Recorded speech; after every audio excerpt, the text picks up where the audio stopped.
एक शख्स रात में लेटा हुआ था। वह सोने की कोशिश कर रहा था, मगर उसे नींद नहीं आ रही थी। वह करवटें बदल रहा था कि किसी तरह से सो जाए, मगर उसे नींद नहीं आ रही थी। फिर वह अपने बिस्तर से खड़ा हुआ और कपड़े पहने और फिर गाड़ी निकाली और ड्राइविंग करता हुआ दूर निकल गया। चलते चलते काफी दूर जाकर उसे एक चर्च दिखाई दिया। फिर दिल में आया, क्यों ना चर्च में जाकर थोड़ी देर प्रार्थना कर लूं, खुदा के वचन को पढ़ लूं, ताकि दिल को कुछ सुकून मिले। मैंने जूते उतारे और चर्च के हॉल में दाखिल हुआ तो मैंने देखा एक व्यक्ति घुटनों पर बैठकर खुदा से रो रो कर दुआ कर रहा है। वह उसे देखकर सोचने लगा, यह शख्स अकेला इतनी रात में चर्च में बैठकर घुटनों पर आकर रो रो कर दुआ कर रहा है। फिर मैं उस शख्स के पास जाकर बैठ गया और उससे इतनी रात में चर्च में बैठकर रोने की वजह पूछी। फिर उस शख्स ने जवाब दिया कि मेरी बीवी का ऑपरेशन है, मुझे पैसों का इंतजाम करना था, मगर अब तक पैसों का इंतजाम ना हो सका। उस शख्स ने इससे पूछा, तुम्हें कितने पैसों की जरूरत है? यह शख्स कहने लगा, मुझे 10,000 रुपयों की जरूरत है।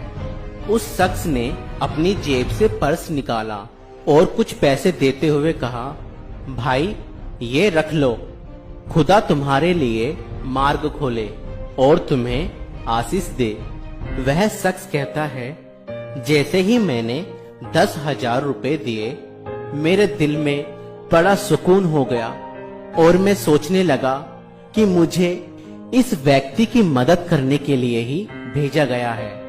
अब अपना विजिटिंग कार्ड उस व्यक्ति के हाथ में रखते हुए बोला कि भाई तुम्हें जब भी मदद की जरूरत हो तो मुझसे बात कर लेना, मैं तुम्हारी मदद कर दूंगा।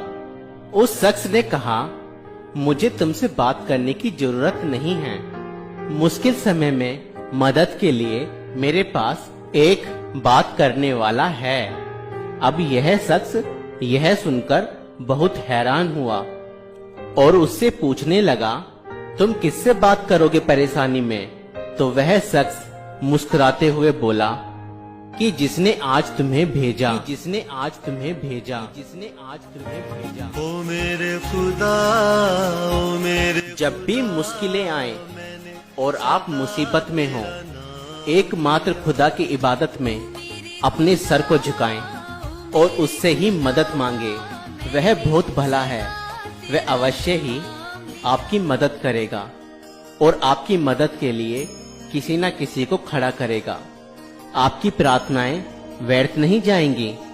बस अपने पूरे हृदय से उस सच्चे खुदा को अपनी मदद के लिए पुकारें, वह अवश्य ही उपाय करेगा। किसी इंसान पे भरोसा ना करें, एकमात्र खुदा पर ही अपना भरोसा रखें। हमारा जिंदा खुदा हमारी मुश्किलों को हल करने वाला है, वह हमारी प्रार्थनाओं को सुनता है।